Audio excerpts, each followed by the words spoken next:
وہ قیدیوں کی آمد سے کئی گھنٹے پہلے ہی یہاں پہنچ گئے اور ایک ایک منٹ گن رہے ہیں۔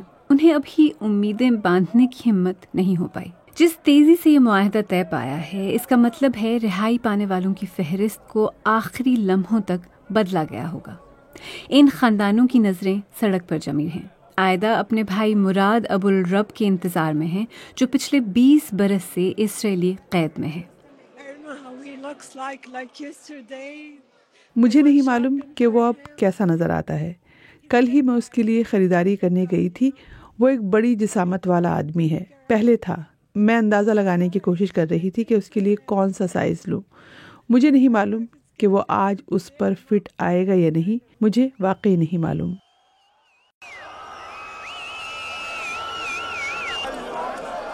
88 قیدیوں کو پیر کے دن غرب اردن اور مشرقی یروشلم واپس بھیجا گیا۔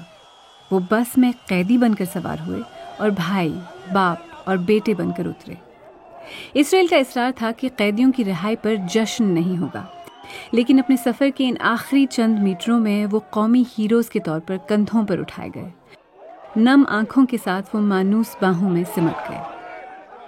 یہ وہ انعام ہے جو حماس نے فلسطینیوں کو 2 سال کی جنگ کے بدلے پیش کیا ہے، لیکن یہاں سب کے ذہنوں میں ایک انکہا سوال ہے، کیا اس کے لیے اتنی قیمت جائز ہے؟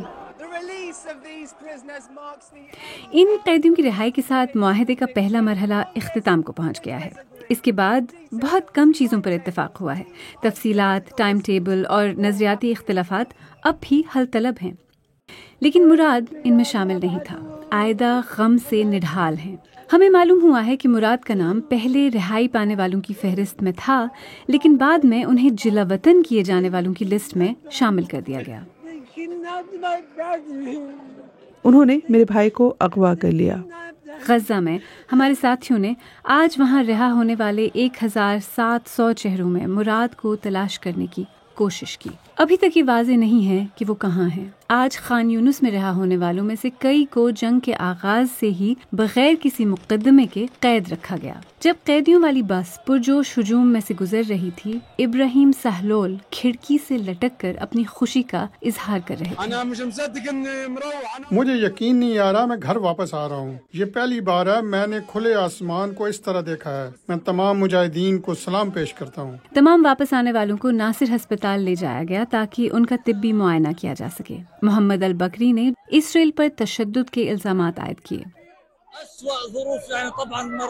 یہ ہماری زندگی کا سب سے بھیانک تجربہ تھا۔ ہمیں جلایا گیا، مارا گیا، ہماری ہڈیاں توڑ دی گئیں۔ ہمارے جسموں پر آج بھی اس کے نشانات ہیں۔